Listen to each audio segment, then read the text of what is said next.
DJDUBL.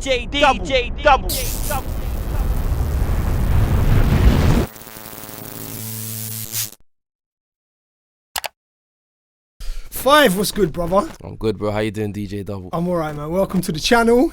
Finally, I think we've been chatting about doing this for like Probably just over a year. 18 months, I reckon. Yeah, a year to 18 months. Yeah. How's the last 12 months been for you, man? I can't lie, bro. It's been amazing. Still, it's been great. Yeah. Can't lie. Yeah, it's been real good. It's amazing to in a time when like so many people are at probably their worst. Yeah. Musically, I'm talking about, like, there's so many people that are struggling. Like, watching what you've achieved in the last 12 months is crazy. It's mad. I can't lie. Like 2020's been a bad year because of COVID and etc. for everyone. But yeah, it was the best year of my life. I can't lie. Yeah. That's beautiful to hear, man. Lifestyle-wise, how much has changed for you? Because you strike me as the kind of person that basically lives in the studio, like you live and breathe studio, innit? Nah, even like I've been at moments in my life where I've been that fucked up. I've even been literally living in the studio. Right. Do you get me? So it's like it's good that like everything's changed now. I got my own apartment and got my car and it's just up from here really. With the lockdowns and that, has much changed for you? Nah, nothing. Nothing. Absolutely nothing. Nah. Yeah. So when everyone's complaining about like lockdown and being whatever, it's just like, to me, this is just another day, bro. Like, honestly, it's just COVID. So it's like there's restrictions with people and stuff like that. Yeah. That's the only thing that's really affected. That's like, it. Yeah. It's probably better for you having less people in the studio. It means you can real. Do more work, right? I always, when people try to come with, when I know they're like, you know, them people that roll deep. Yeah, I tell them, bro, there's COVID restrictions, bro. You can't. It's one car, 5 man, right? You get me? Yeah. Your motivation and like the work ethic that you've had, has it just completely remained the same? Or have you even found have you been able to be more focused now? There's been times where like my focus was elsewhere and stuff, do you get me? And then over I say the last like 2 years, year and a half, I've really been, you get me? Like going for it properly, like not playing no more game, not sleeping on myself, no doubting or none of that shit. Yeah, so, straight into it. Was there a catalyst for that? Like, was there a moment that you're like, I need to just get my head down and do it? Yeah, I can't lie, when I moved into like this building here, I used to come here and I would see another producer who's my friend called TSB, innit? Mm-hmm. He's a big producer, does like J Hus and a lot of people, whatever. His car would always be here. Right. Like whatever time I would come or leave, his car would always be here. He was always here putting in the shift. Yeah. And then I'm sitting there and I'm thinking like, I'm out just doing foolishness and just doing pointless shit, but he's just working. I'm thinking, nah, like I need to get to that level of, you get what I'm saying? So that was really on the work ethic side of things, it was really TSB, without even saying anything to me, that really like, just seeing his car outside, just at any time, just seeing his car outside means, I need to go harder, bro, because he's been here before me, he's leaving after me, like, do you get me? I'm saying, I need to go harder, bro, like whatever time of day, even if I skip days and I would come, his car would be here. Still here. Yeah, like his car would be here. He's here. He's inside. He's working. You get me? Ethic. So that's really where I got it. Yeah. So when did you move into this building? 2 years ago. Yeah, about 2 years ago now. So tell me about this studio then. Like who's been through here? What hits have been made? Like what tunes have been made from this room?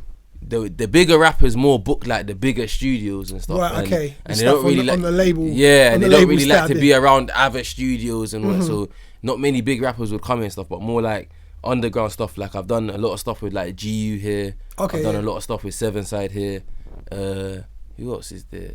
I don't even know. Yeah, that's how many you've made, bro. Yeah, because with this, I just like, as soon as a song comes out, I kind of just like forget about it. I'm just on to the next one. You know what I'm saying? Like, it's like a race for me, like to get the song, then I get the song done, and then straight. Like I just forget. Sometimes I don't even listen to my own songs that I produce and shit. Really? Yeah, like I just like, I'll have like a 1-2 listen when it's out. I'm fucked. I don't play my music. Really? Yeah, barely. What do you play? Just whoever I'm feeling at the time. Like right now, it's Little Baby, Little Dirk. Right. Okay. Yeah, that's like or there's a couple of drill rappers I'm feeling and whatnot as well.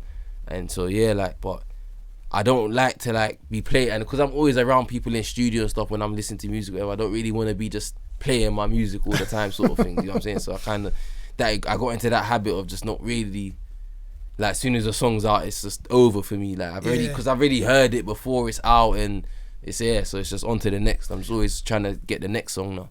I guess as the producer as well, you can kind of finish your part of the campaign when the mix and the master's done, when it's all sent and the label have it now, or the artist has it. And then I've had it on my phone in my notes, the unreleased page. Yeah, played it in my car a few times, heard it. So by the time it comes out 3 to 6 months time, I'm over that. I'm over that one. I'm on to new shit. Do you know what I'm saying? So I think a lot of people that, especially people that don't do music, they don't realize how many times as a producer you've heard that song by the time it's finished. Yeah, like I made the beat, that probably took me like 10, 15, 20 minutes. Then do the session, that will take 6 hours of me just having the beat on repeat for the artist to write, etc. So then mix and master process, whatever. Then, so I've already heard that song for like 24 hours now. Like I'm over it by the time it comes out in 3 to 6 months or whatever. Like I'm over it. Yeah, 15, 20 minutes to make a beat, Yeah, like I don't really dwell on... If I'm struggling after like 10 minutes, I just delete it. A lot of producers work this way. Yeah. If they're not feeling it after like 20 minutes, put it in the bin, straight onto the next idea. Normally with me, it's within like 2 minutes, but I'll give it up to like 10. Because I feel like if it's quick and it comes out like how I want it to be quickly and stuff, that's the vibe, innit? Because I don't feel like I should be thinking about it too much. It should just naturally come out into the and if I'm struggling or whatever, it's gone. I'm the king of that. I'll make like 3 beats, delete, then the 4th one will bang. You know what I'm saying? It's like, save that one. Yeah, it's good to not force it as well. Because I used to just make a lot of beats before and spend a lot of time on it and do this and that, and then too much is going on. And there's no space for the artist. Like, and then I like from when I was coming up to like doing more sessions and shit and whatever, I started to clock like, like it needs to be hard and all that, but it needs to be simple at the same time, so artists can really get on it, sort of thing, and have their own space as well. It can't just be like a beat for the producers. Like I'm not trying to be have the maddest skills on Fruity Loops. Like it's more about songs and do you know what I'm saying? That's it. I think it's finding the balance between how many layers on the instrumental and, like you say, allowing the artist to have space to do their thing as well. That's for sure. It's a big thing, and up and coming producers and stuff will definitely need to lock in and learn that, like when it's time to stop on a beat. Because I only learnt being in the room, and like I'll be making the beat, whatever, adding more shit, and the man will have to tell me, yo, stop. Put it like, they'll tell me stop, it's cool, like I just want to record in it like this. And then at first I used to think guys were like dissing or whatever. Then I started to just clock that, nah, like this is like, once the tune comes out and I say, oh, this is a banger, like whatever, cool, like this is that, where the beat was at is enough. Do you know what I'm saying? I didn't have to add anything more, and the tune still bangs. You know what I'm saying? So over the years I just learned that like more simple but effective working sort of thing on the beats. I think like going back to the fact that we were supposed to do this about a year ago, and everything you have done in the last year, I think this is definitely meant to be. Now I can say congratulations on being it featured on a 2 times platinum project. It's crazy. In America as well, not even over there, it's crazy. And didn't you had work on like 2 of the biggest selling albums of last year. You did Pop Smoke's album, Heady One's album. You also did Potter Payper's. You worked on both of his projects as well, right? I worked on his 2020 Vision. When he first came out, and then Training Day 3. And you did Unknown T's project. Putting in the work. Like that's just some of the stuff from last year as well. It was a worksy year. I can't lie, it was a worksy year. But it's like I've been working so hard for this shit, so it's like it's that time now. I'm not stopping. I'm at everyone's neck now. I'm just trying to get more and more and more and more. So even this year, like I'm gonna be popping up everywhere. You know what I'm saying? I've got a lot confirmed already. So it's like but I don't, it's just on to the next now, like sort of the sort of vibe. So the hunger's there. Like I'm more hungry than I was when I didn't even have a song. Honestly, I feel like it fuels it though, like seeing what you can achieve and what you have done just in the space of last year. Obviously I know it wasn't just last year, because I know some of the beats were older and they've taken longer. Like it's the stuff you've done before. I can't even lie, like the beats that Potter went on, they're from like 2017 or something, right? 4 out of 5 of them, because I've done his Daily Duppy as well. So 4 out of 5 of the beats that I've done for him, because I've done 5 songs for him, I literally made in 2017. Right. Like literally, because I kind of slowed down on the 5 sounding rap beats, the real rap, because it kind of died down in the UK. Right. So not a lot of rappers was like you know, like with drill coming through and all Yeah, these yeah, other a lot of sounds like and the stuff. Afro sound. Yeah, and stuff and yeah, like that them was, times like, there, very yeah. dominant, yeah. So it wasn't.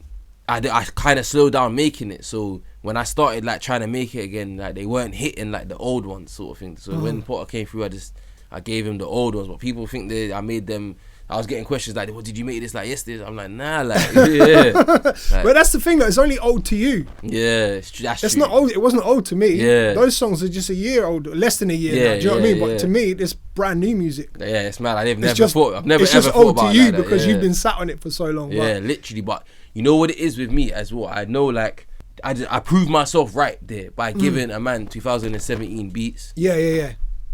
Knowing, because I feel like them beats are still current now, and I feel like I've tried to pitch those beats. Like one of the beats I've even had Unknown T on before, but Right. it didn't make the cut for his project and stuff and whatever. So I just knew, and that was from like 2018 or whatever. So I just knew like these beats can still go. That's why I would like play them. I've still got some beats now I'm still playing in sessions like from 2016, 2017. When you make the beats, do you have an artist in mind? Do you think like this one's for nines, and then I never used to, but like over like I say the last 2 years or so, I've been more making beats, because as like a lot of producers get it twisted. Like as producers, we just need to be producing what the artist wants, but a lot of producers are producing what they want. Yeah, and then trying to get the artist. Yeah, and it doesn't like.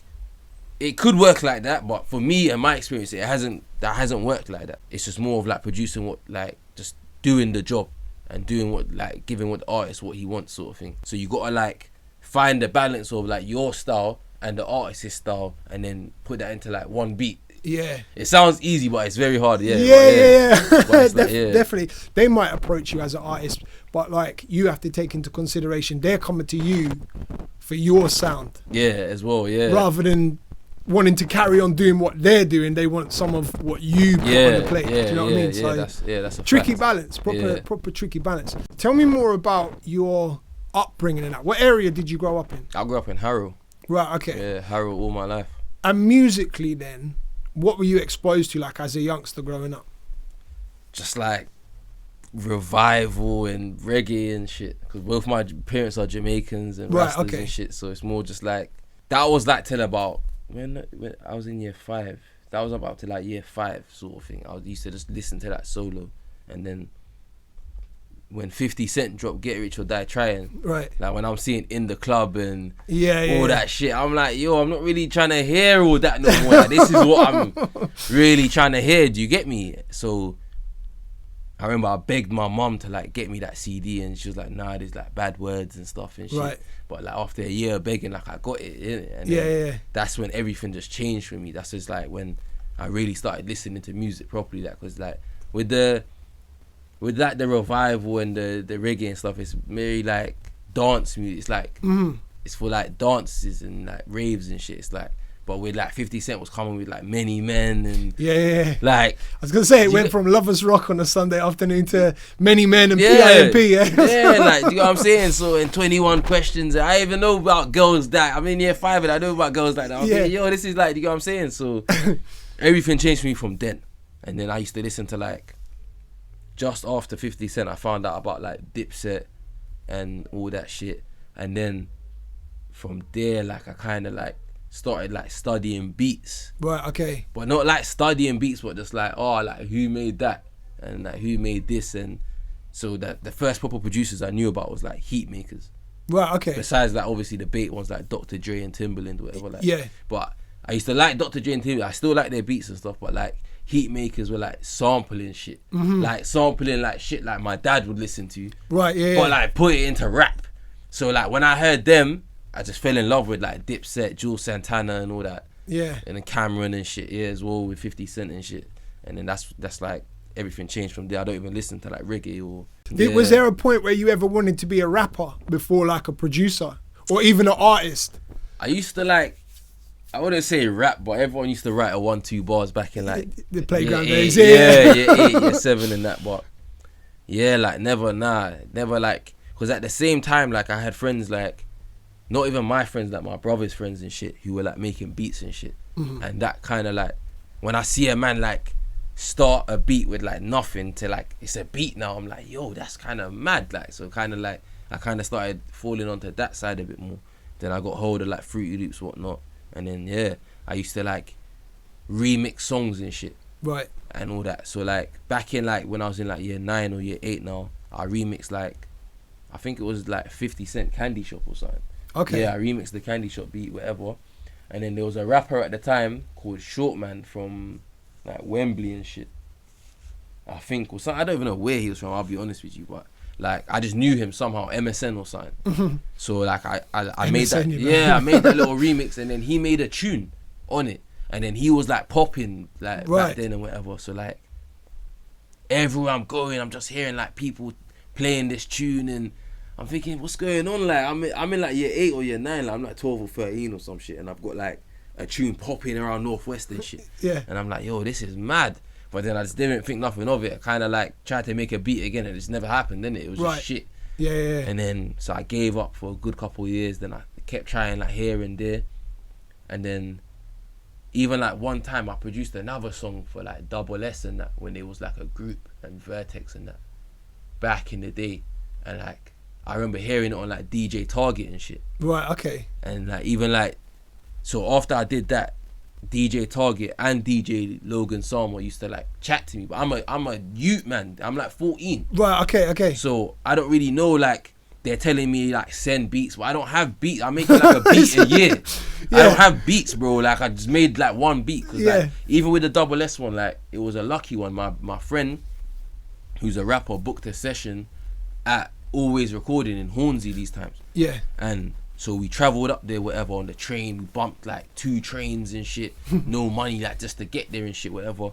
Went there, got there, and then my friend like recorded on my beat, and then I don't remember who the guy was or whatever, but he was like, yo, like these beats are like hard, like you got any more? And I think I had like 3 beats, 4 beats altogether. That was the catalogue. That's your whole lot. That was the whole discography, like literally.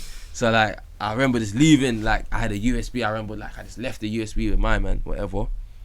Then about a year later, I'm hearing this song on DJ Target and that. And so is this one extra now? Like DJ Target's on one extra at this point? Yeah. It's like big. I'm thinking, yo, this is mad. But then, like trying to make beats, and I'm just struggling. This is before like YouTube and all that. Like, there's no one to even like really teach you unless you know someone else. You need to go like production college and stuff. Yeah, like that's what I was kind of thinking. Yeah, like sort of vibes. So like I kind of just like packed it in again. Packed it in for like a good couple years and whatnot, and then thinking like, 12, I'm living in a hostel these times now, and one day I'm just like, like I'm on the roads, whatever, trapping, whatever you want to call it, whatever. Like one day I'm just like, yo, like let me buy a computer, a screen, and see what's popping. Like, do you get me? So I remember I ordered it. It was like $5 or something altogether for everything. I ordered it, whatever, got it, set it up, whatever, downloaded Fruity again, whatever, tried a thing.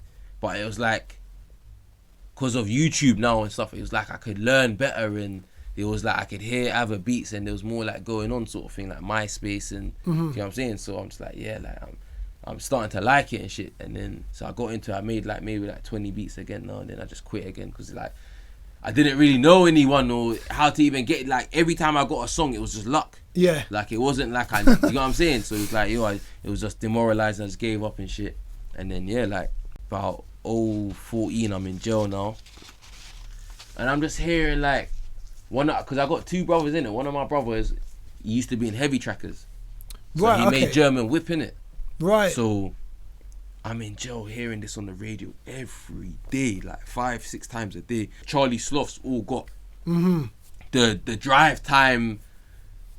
What car are you driving? What German are you driving? Like, and people are phoning in, telling them, I remember that. Do you get what me? Was it, like the whip check or something? Yeah, I can't remember what it's called, but I'm in jail these times, like radio on, like, this is mad. Like, my brother made this beat, and this beat's just playing every day. Like, I'm hearing it 5-6 times a day. Like, in jail shit, I'm saying, nah, like, when I come out, done with this road thing, whatever, like, I'm done, I'm out, like, I'm going to make beats, fuck this, you get me? And obviously, I'm hearing Stormzy on the radio. But like this is like 014 when he's just coming up. Like I think he just made like 1-2 songs at the time that's catching noise, whatever. So I come out now, and then like my brother, he's always done music, whatever. He's got a studio and whatnot. I've gone there, and Stormzy's there. Right. I'm like, wait, ain't this the guy I've been hearing on the radio for like the last however months I'm in jail, whatever? You get me? I'm saying, yo, like, fucking no, like, this is mad. Like, it's like one of my brothers made gel with my other brothers with Stormzy. I'm like, yo, this is mad. Like, it's like I'm destined to, you get me, get back into this shit. But obviously, my mum's cleared up my yard when I've gone jail, whatnot. Put the computer down, you get me? So I've come out, grabbed my shit again, and then I'm living at my mum's yard now, whatever. And I'm just like, had my daughter, and I'm just like, yo, like, this is like, I need to get a proper job, like, or do something like it. I'm not trying to just be out here like wasting away sort of vibe. So I said, you know what, music, innit? Let me just make beats. Like, I used to kind of make beats, 1-2 man hit my beats before that. I can do it, innit? I just started making beats like they were trash, can't even lie, like they were proper trash, but at least you're honest. yeah, bro, they just got better over time, like over time. Fast forward, I got like my first placement was with like Nines, innit? Yeah. Like, his intro on 1 Foot Out, I think, or was it on 1 Foot In, I think, I can't remember. One of them projects, what his intro on that, yeah. And then from there, like, shit just started to like, after that one, shit just took off like crazy, can't even lie. Because he's obviously like a very big rapper in the UK. Yeah. So definitely. from then, it was just like bare man hitting me for beats and shit. I'm just making bare beats now. Do you know what I'm saying? Just like trying to re-up, make bare beats. And then yeah, that's like kind of how it like all kind of started. Did you have any producer names before 5, or did that come naturally because of your older brother? Kind of like, nah, like it was 5, but for a hot sec, I wasn't trying to have it. Right. You know them ones, like, I'm like, nah, I want my own identity, like, fuck Yeah. that. So I started naming myself like Zodiac Beats and shit. So Oh, okay. when I like worked with like Double S and all that back in the day, the beat would have been called Zodiac something, you get what I'm saying?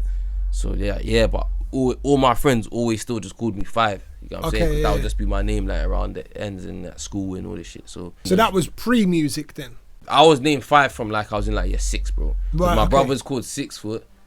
Back in the day, he was called 6 Foot because he's bare tall, innit? Right, okay. So it got given to me and everyone just kept calling me that. So it's just, it's like, it's been that, innit? Sort of thing. But I wasn't trying to have it at first. Like, but then, you know, like, you're young, you don't clock that. Once you get your name, that's your name, bro. Like, forget about it. Yeah, like. Yeah. All the name changing didn't work, so it just back to 5, didn't innit? stick. Yeah. So for any of the super geeks out there that really want to do their research, if they find Zodiac Beats, Yeah, they or might like some find old grime. Beats with a Z. Yeah. They might That's find that you. one too. I saw a tweet from you that said 5 years ago I was in prison and now I'm living in LA. What took you to LA? Okay, so I got a good friend of mine called Wonder Girl, who's like a big producer out in like America and Toronto and shit. And like, she just like told me come out there and like stay. Like, she's got a big crib and shit, like a mansion, like, and shit. She told me to come stay. I got like a bedroom for you, whatever. And like, just let's come and get out of the mud sort of thing. So that's what man was doing. Then COVID come. I was literally sorting out like my visa, so I can stay there for like 6 months at a time, work and shit, pay tax and all that. Yeah. To live there and shit, because you can't just live there with the 3 months. I'll get banned if I overstay. Yeah, like 3 months I think, innit? 3 months. Yeah, I literally stayed there 3 months, and then COVID literally started. Oh wow. Like, I literally left. Oh, so this is like the end of 2019 is when... I got there in November 2019. Right. And I left at the start of February. So I was there literally 3 months. I had to go because of COVID, and then obviously I couldn't sort out. I was chatting to like the immigration lawyer to sort out my visa and all this shit, and then like COVID come, I couldn't even fly into America, so it just became a myth. But that's definitely like plans for the future, like probably this year or next year. I'm definitely gonna like do a long stint out there, like sort out my visa, and really like get a crib and really stay out there. So how did you meet Wonder Girl? I hit her on Snapchat one time. She Snapchatted in London saying I need a studio. And I just snapped her. I've got one. Yeah, like I've got one. She said send a pic. I send a picture. We got the same speakers and shit. Right. And then from there she just said, yeah, send the addy. I'm finna slide. And she pulled up by herself. I'm always expecting to see security and do you know what I'm saying? She pulled up by herself and we just kicked it for like 2 weeks. She was the person that connected you for the Pop Smoke placement, right? Yeah. Tell me that story. Bro, that was just literally another day just in LA. I'm just chilling because I'm just like looking around the room and I'm seeing all these #1 plaques and Billboard plaques and platinum plaques. And I'm just feeling hella inspired today. I'm just like, yo, like, I'm in LA, the sun shines like 30 degrees. Like, it can't get any better than this, really. Yeah, like, yeah. I'm in Beverly Hills, like, at the top of the mountains. Like, it can't get any better than this, you know what I'm saying? So, I'm just there thinking, yeah, like, cool.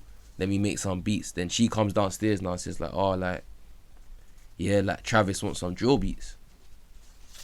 So I'm like, all right, cool, innit? Let's get to it. Because obviously I'm from London. She knows I'm on the drill thing, you get me? So I'm like, yeah, cool, let's get to it. So I just made like 3 or 4 ideas, sent it to her, and just chilled. And then probably like a week later, now it's my birthday. I'm in the strip club, just like vibes in, whatever. Just, you get me? I'm in there with like Big Meech's son is Right, there, yeah. like the whole BMF crew's there. Some Lakers are like over there and shit. I'm seeing P. Diddy's son like over there. Right. I go on Instagram now and I'm just watching like the stories and shit. But I go on Pop Smoke's story and I heard something made me say, yo, play that again. So but the strip club's loud these times. So I got the phone at my ear like this because I was just watching it like this here. Yeah. Then I heard something. I'm thinking, wait, that sounds familiar. Wait, hold on, let me play that again. So I played it again and I'm literally hearing him and Quavo on my beat, Right. on his story, on my birthday in the strip club. Right. I'm drunk. I'm like, I'm like, no, this is not real. Yeah. I'm like, this is not real. Like, I've only been there like a month. You get me? Not even a month. I've been there And so like, this is what? This is December 2019. yeah. So Pop Smoke is really up there now at this point as well. He's killing the strip club as I speak. As I'm in the strip club, like he's literally Dior, welcome to the party. Yeah. All these songs are killing the strip club. Like strip club's going crazy. It kind of like sobered me up instantly. Like I'm in the strip club, like nah, like what's going on, sort of thing. But I put the phone down, carried on enjoying the night, whatever. Yeah, like I've sobered up now properly, and I've gone back on the story and listen, and it's literally like it's my beat. I'm like, this is mad, like some mad feeling, whatever. Fast forward, like I've come back to England and shit. He drops Meet the Woo 2, the mixtape. My song's not on there. Right. So I'm thinking, okay, yeah, it's just the demo, but just you that, ain't, yeah. Thinking, yeah, that's it, whatever. And then probably like a month or 2 later after he passes, I just get like an email, like from Wonder Girl's assistant, like saying, yeah, like there's a song name. I'm seeing Pop Smoke Quavo song name, aim for the moon. Blah blah blah, the split sheet and shit. I'm thinking, yo, what's like? Oh, it's happening. Yeah, I'm thinking, yeah. Shit, then fuck. Then they talking about the album and you got the posthumous album and all that. I'm thinking, okay, shit then.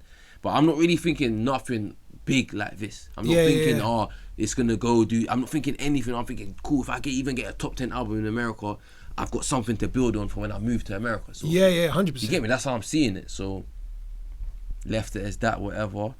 Then the album just comes out and it's like the biggest thing ever, basically. It's the title track as well, isn't it? Aim for the moon. So like, I'm like, yo, this is mad. Track 2, whatever. Still not thinking nothing of it.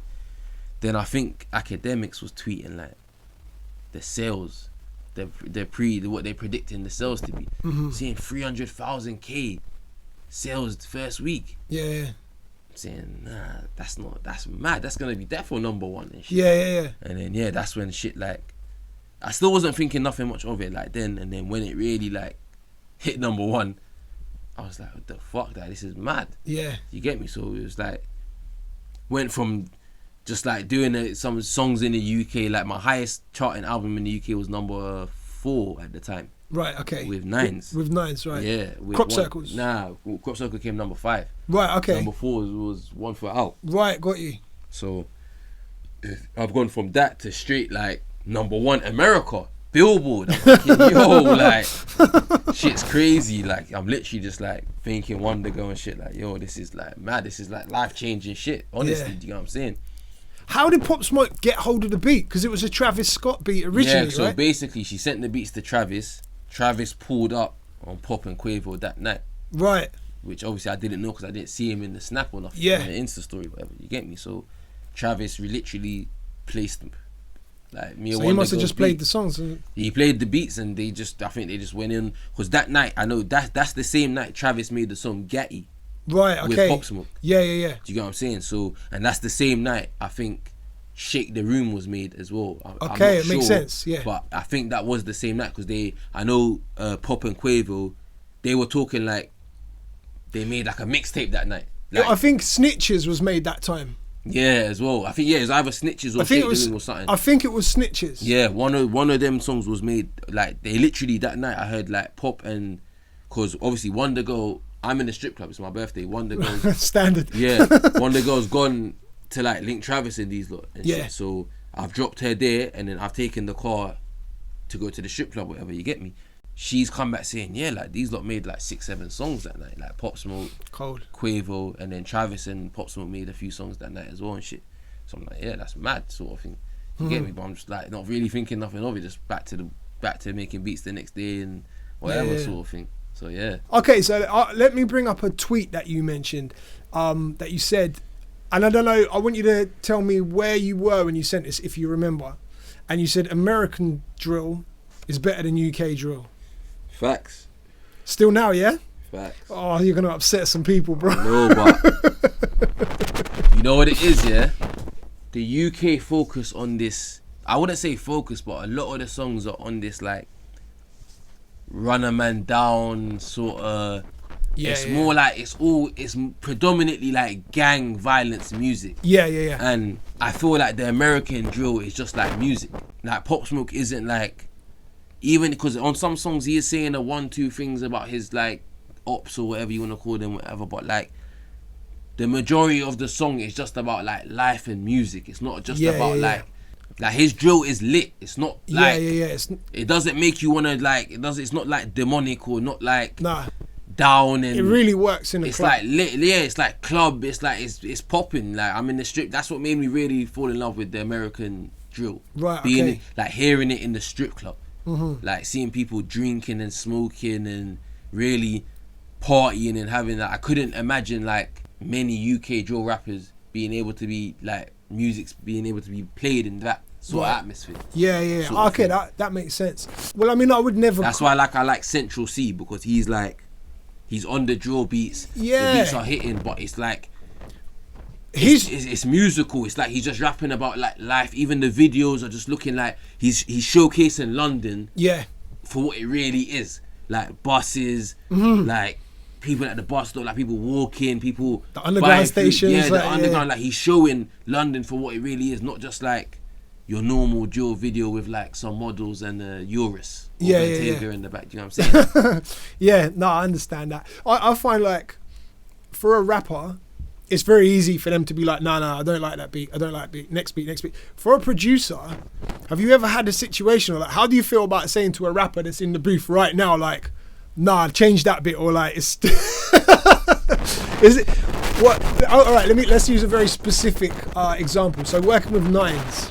If you're working with Nines, are you sat in here if he's not like on the mark with it, or he could do it tighter, or you think something is changing? Are you vocal about that? And you're like, I feel like I could tell him that. Yeah. Do you know what I'm saying? But that's not with every rapper, bro. You know what I'm saying? That's not with every rapper, bro. Like I'm not gonna mention the name of this rapper, but like, yeah, like trying to tell them, and then you'll tell them to do it like this, or not do it like this. Just like, yo, say it more clear or something. Because I'll never really tell a rapper how to rap. Like that's not really my job, innit? So I'll tell them like, say that a bit more clear, or do that take again or whatever, and then they won't listen, and then half an hour later they'll be like, wait, that sounds a bit funny. Let me do that again. It's just like, bro, man, told you that. Like, But yeah, like each to their own, innit? But yeah, like I have to figure out the rapper first and really like vibe and chill with them and maybe play FIFA or do some other shit then before I be like really putting my input into like whether I think you should that them bars are weak. Right, Do you know what I'm saying? Yeah, of course. I guess you got to have that chemistry. You have to have some kind of relationship. Because otherwise you're just really straight telling them like, bro, that was shit. Yeah, I'm really like, just here to just produce. You know what I'm saying? Yeah. But if me and them have that relationship, I'll tell them like, yeah, like you could go harder on that one. There's still something. Do you know what I'm saying? Yeah. So, it's good that you and Nines have that kind of thing as well. Yeah. Like, why do Scraps hate your beats? Like, I can't lie. I can't lie. I'll be trolling with that one. I'll be trolling. It's just like, you know what it is? I've had scraps on 2 of my beats before, yeah. But it's always he's a feature. when he's a feature. Yeah. Yeah. But we've had sessions. Right. Okay. So I've just taken it like, raw, he don't really like my beats, but he just jumps on them when forced to. So, Yeah. So I'll be trolling. Like, I know Scraps does actually like my beats, you know what I'm saying? Yeah. Like, shout out Big Boy Scraps. Like, I can't lie, I'll be The trolling one with and that one. only. But yeah, but like, that's how, on that day at that time, when I tweeted that, I 100% felt like that. Yeah. Because it's just like, it was the second time now, like, yo, me and Scraps have a song, but you're just a feature. But like, I'm trying to like, work with you. Yeah. Do you know what I'm saying? I'm trying to like, but yeah, like, at that time, that's at them times where I wasn't really focused either, I'll be honest, bro. Right. Like, so I understand like why he might not have been feeling the beats, or the beats might have been weak at or whatever, do you know what I'm saying? So, because it took time to like really like stop saving shit beats and shit. Like, I would be saving the beats I'm not really feeling and still playing it. It took time to like really clock that, so yeah. But yeah, with that whole Scrap situation, I'd just be trolling still. I'd just be trolling. Well, I feel like he's back into music mode, innit? So hopefully we'll get a 5 Scraps feature. Hopefully, yeah. Hopefully, I'd love him. I've got him under my belt already on features, but I want a song. A Scraps. Yeah, song. I want a Scraps release. Yeah, he's one of my favourite rappers in the UK. He's up there. He's up there. He's one of my favourites, definitely. Up there for sure. Let's talk about your relationship with Potter Payper. Okay. So, did you two come out of prison together? Like, yeah. I remember reading that you were released on the same day. Yeah. So were you in prison together? Nah. Or was it separate prisons, just same release date? No, I think he was actually in my jail, but on that day, I think couple man, you know, like they do release times differently for each wing or whatever. Right, yeah. So I'm hearing like, yeah, Potter's in my jail or whatever, because I've gone jail and I've been listening to Training Day and the number 1. Mm-hmm. So I know who Potter Payper is, but I don't know what he looks like or nothing. Do you get it? Because I haven't seen a video. I'm thinking it's a black you. You get what I'm saying? Like, sort of thing. So yeah, like when man's got released now he's actually like, I've tweeted like, yeah, fresh home, like, you get me, like, whatever. He's tweeted the same thing. I'm thinking, oh, he actually was here, like, you know what I'm saying? Like, you get me? So from there, that's when I clocked, okay, we were both like in Pentonville at the time, whatever, you get me? So yeah, that was it until he literally came out the other day, bro. Right, because even like before, I've never really like hit him up to work, sort of thing. Bro, the guy is a machine, bro. He came in my studio and he laid about 10 tracks in about 3 hours, maybe 4 hours max. Wow. Literally. Yeah. Like, just he didn't even want to hear the beats. He just had it ready. Bro, he literally went in the booth and said, yo, put on the beat. I put on the beat. The first beat I put on was the first song on 2020 Vision. Yeah. That's the first beat I put on. He actually done a whole song to that. Like, I have a whole 3-minute song to that. Right, okay. Yeah, but they shortened it down for the intro. Yeah. You get what I'm saying? But like, he literally just done that, then load up a next beat. Next beat. Next beat. Next beat. Next beat. Do you get me? So he just, whatever you gave him, yeah, he didn't really let. He wasn't trying to listen to beats now. He just had faith that I could do the job that he's here for me to do. He just had faith in it. Yeah. Like, so I just, like, I had beats there, just rap beats, and just literally just loaded them up. We just literally just went on bare beats. He was only in my studio for about 4 hours max. Right. And he laid 10 tracks. Some of them came out on Training Day. Yeah, I think two was on 2020 Vision, right? Yeah, and two was on Training Day 3. Yeah. And then, another time, I can't lie, I saw him again, and this is after the Daily Duppy hit 1 million views. You did the Daily Duppy film, right? Yeah. Yeah, me and my boy Sound to Your Mind done that. So he see man now, and he's like, oh, like, yeah, like, when you gonna get your Gram Daily plaque? And I'm like, I'm gonna get that, but like, yo, I gotta pay for that. That's I was gonna say, you have to pay for it. Yeah, bro, the guy pulled out probably like a G or something. He pulled out like a G out his pocket, just like, yeah, like, how much is it? And I'm like, what? A rapper has never brought me a plaque before, ever, to date. Do you get what I'm saying? So I'm thinking, what the fuck? This is mad. Pulls out, I told him, I think, because they're like 75 quid in it. So I told him, yeah, 75 quid. 175 quid? Like, yeah. Nah, I wouldn't do it like that. Because I know he's about to order his, innit? So he's gonna, yeah, you get me? Yeah, he doesn't look like someone you want to mess with, sort of thing. So you get me? So I just said, yeah, 75. He just slapped the 75 on the table. Yeah. And said, yeah, like, get your plaque in it. Now it's for free. And I'm like, shit, thank you. Sick. Yeah, it's like, and that's really about it. What's the criteria for an artist to get on a 5 beat now? this is with me. I'm different to like to a lot of producers and a lot of people in the game. Like, because of like I came from nothing. I came from nowhere. So I know there's talent out there for nothing, like from people who are nowhere and have nothing sort of thing. There's talent out there. So for me, like over the last year or two, I've made like a YouTube page where I put up like beats. So like, oh no, have you turned into a type beat producer? Nah, they're not, I wouldn't say it turned into one. I just have it there for the streets. Right. Because I know like a beat for me costs like 5 to 10 right now. So right, okay, depending on the budgies, but sign this 5 definitely, you know what I'm saying? So it's like an artist off the streets who is good, it doesn't, like, they're not gonna know, or it doesn't make sense to them to spend $5,000 on a beat when they can get like a beat on YouTube for $30 or £50 or some shit. Or do what Pop Smoke did and just steal it. Yeah, just stealing. Yeah, do you know what I'm saying? Yeah, but a lot of men are kind of, that's grown over the years. A lot of men are scared of stealing because they know like they've seen producers take down songs and everyone knows about that one now. So like a lot of men are scared with that. So but yeah, like so for me, instead of like, because I'm not gonna send beats out. I'm not gonna sit there and email beats to like people I've never heard before. Nothing. Do you know what I'm saying? So I just, the YouTube page is there. I don't promote it. I don't promote the beat store. Nothing. It's just there. Like it's in.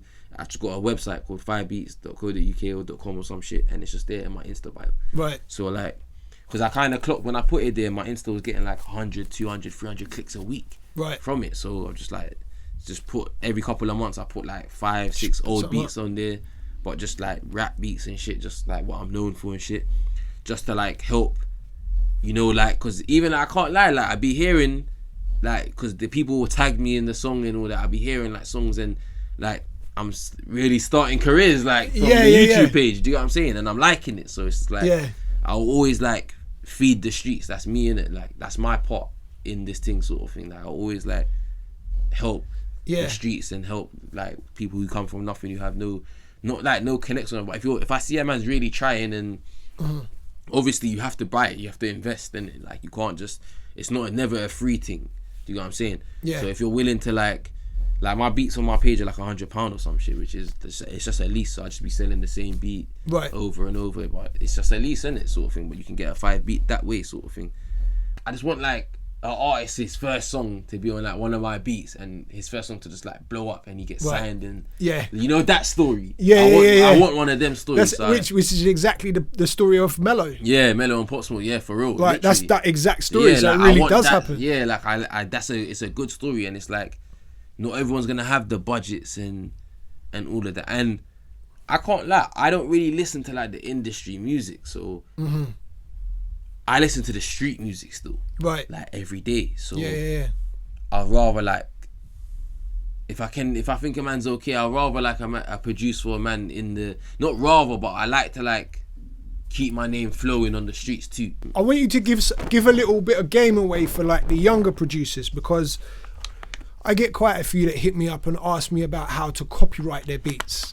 And what they're trying to do is they want to get their music out there and do what you're doing. They want to put their beats out, but at the same time, anyone can just rip the instrumental off, record, and then that's it. Just put it out. And then the world's so big, they might never hear it or know. So like, how do you go about copywriting on a very basic level? Like, how is a young producer able to copyright a beat? The best way to do it, I would say, is to like sign up to like one of them YouTube monetization companies, who kind of like monetize music libraries and shit. So for when you sign up to that, you might have to pay, you might not. Like I have one I don't have to pay. I have 2 that I don't have to pay for. Whatever, but it's like the companies have hit me to like commission off what I'm getting off YouTube and whatever. So they'll take, it's like an admin sort of vibes or sort of thing. Anytime your beat pops up on like the internet or YouTube, or in like, I can see it all. So every reaction, every music video, every audio, every re-upload, like it's all there. So if your beats are on there and the man ain't paid for it, whatever, you'll be able to contact them and hopefully get a payment for it. And if they don't want to pay, then from there you can just take it down, innit? So if it's recognised by the machines and stuff, like whatever picks up your sound, then it notifies. And then it has like the code. I can't remember what it's called, but there's like a code in every MP3 and every WAV file, whatever, every audio file, and it has that in it, and it all like links up in the World Wide Web. Do you know what I'm saying? Yeah. It all makes sense. So they get notified if anyone uses it. Right, Yeah. sick. So you can't really lose, sort of thing. Who would be your ultimate feature? Any rapper ever on a 5 beat, who would it be? 50 Cent. 50 Cent, yeah. My favourite rapper ever.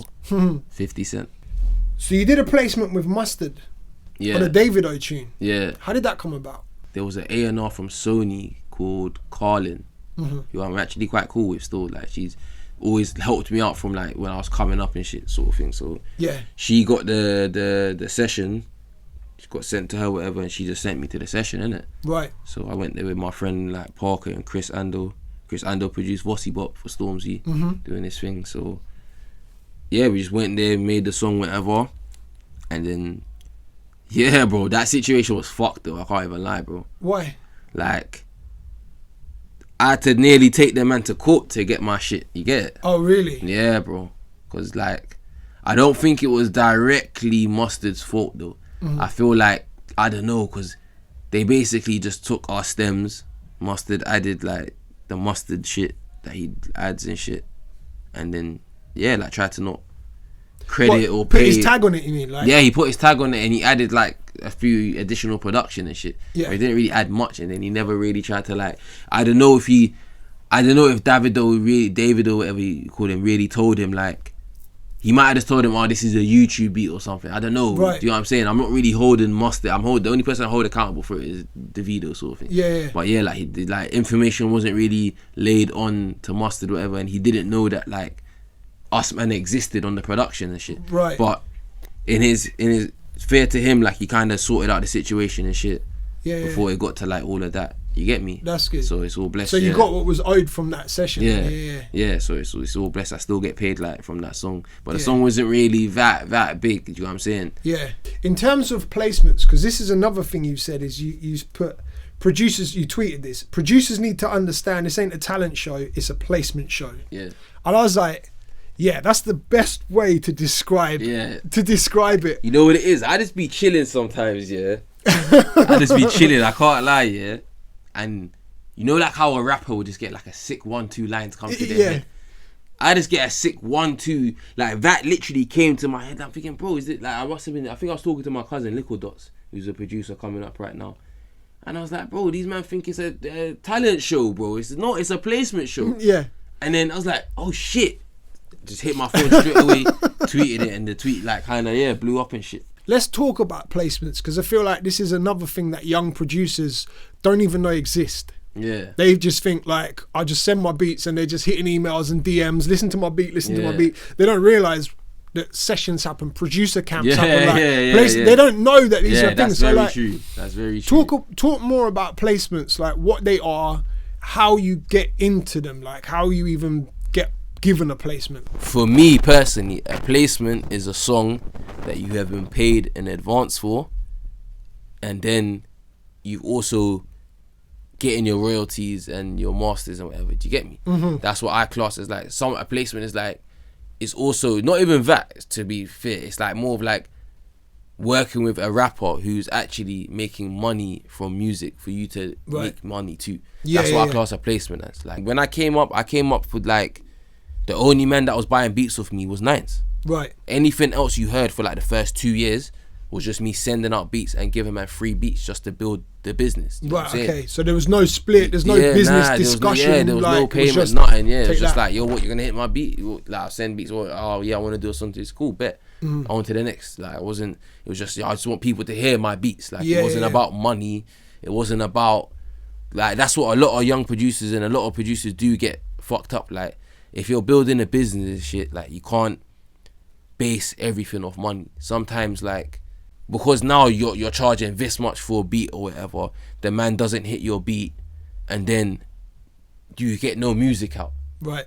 Like, that's not cool. Do you know what I'm saying? Yeah. So if, like, I see it, if you're on the come up and you're really actually, well, maybe that's the difference between me and other producers. I'm really trying to be like a super producer. I'm really trying to make it to the top. Do you know what I'm saying? Yeah. So for me, it was just all about like people just hearing my music.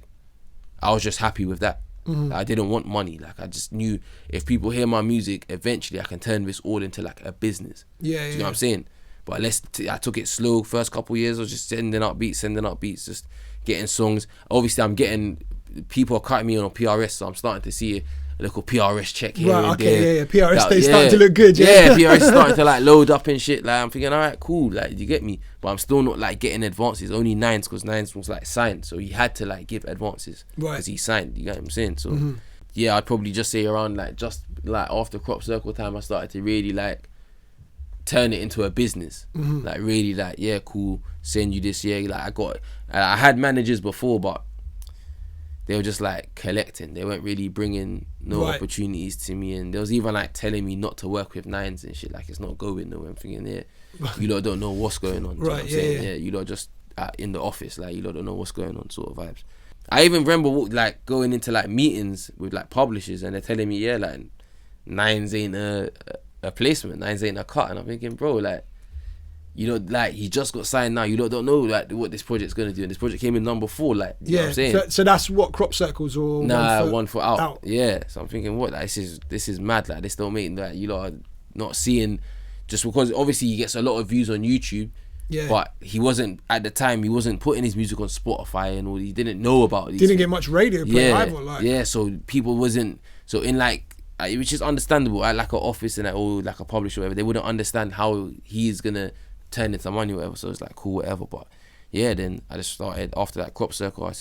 Started charging and started etc. Like getting proper management and having a fee and all these things. Yeah. Doing it properly. Would you say management was key to a producer that wants to be really in the business? Like, does it allow you to be fully creative and focus on making the beats? Yeah, for sure. And your manager can deal with PRS, PPL, publishing, all of that stuff. For sure. I can't lie. Like, to be honest with you, the first proper manager I'd say I've had is Kill, who's my manager now. Right.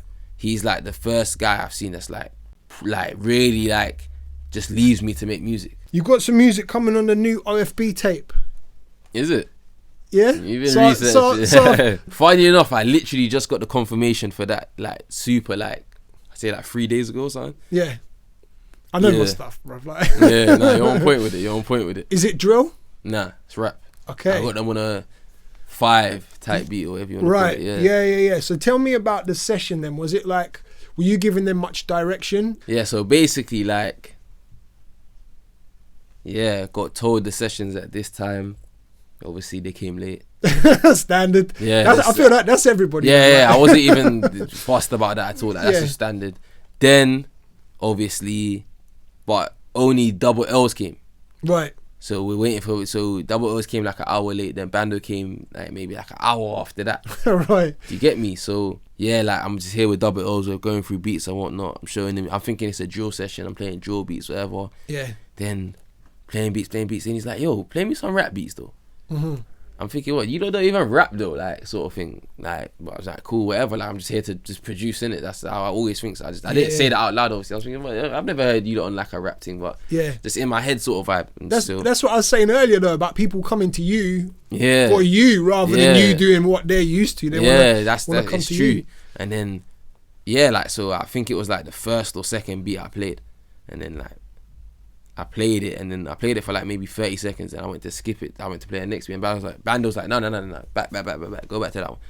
So I'm like, cool, went back to that. Then that was me done, mate. I was just chilling. Like, they were writing, then told me they're ready to record. Then that's it. Just recorded them. They done their thing. Yeah. But like working with them is like the same way you're like, I'm not weary or nothing, but it's like, I'm thinking, yo, working with these like drill guys is a bit mad, like, because of just like how they rap and what they, do you know what I'm saying? Yeah. But yeah, like, nah, they're just normal people, bro. Like, honestly. Yeah. Just normal people, just normal brothers come in the studio, just made music. They tidied up. Even most people don't even tidy up. Like, they tidied up before they left and shit. Like, they was just well mannered. Like, I didn't feel under pressure or anything, like, because remember, like, I'm a producer, but then I engineer as well to get the song done. So like, I didn't feel pressured at any point of it or whatever. It was just like, it was calm. How do you want to be remembered then? Like, when it's all said and done, What's the legacy of 5 Beats gonna look like? I can't lie, yeah. I've never really thought about it, because it's like, even with this job, like, I've never had a job in my life. Right. So it's always just been like self-employed, whatever shit. So it's like, not, I wouldn't say a freestyle, but every day is just like a freestyle, bro. Just see what happens.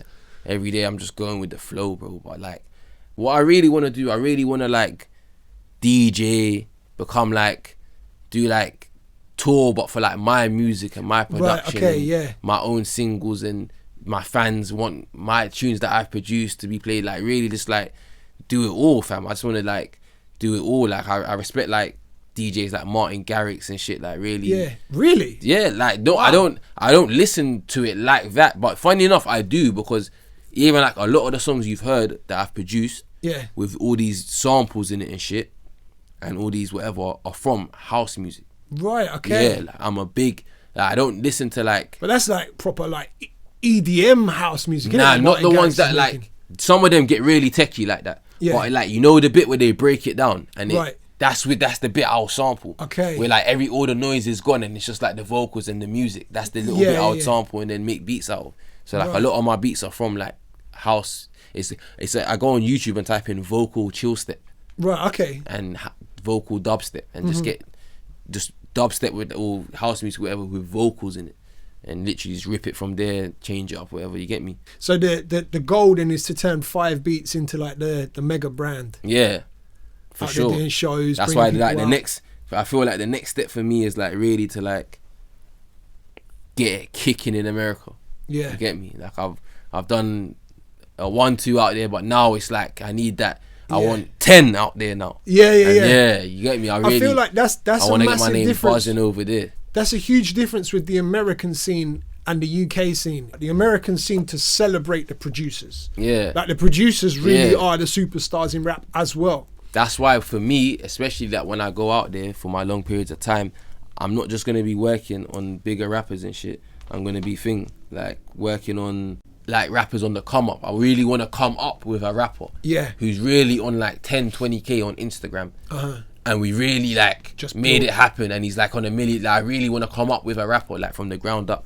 So I'm not just gonna spend my time like trying to get in studios with like the big rappers and shit. I'm really gonna put a lot of time into like finding someone who I think's good, but they're not there yet.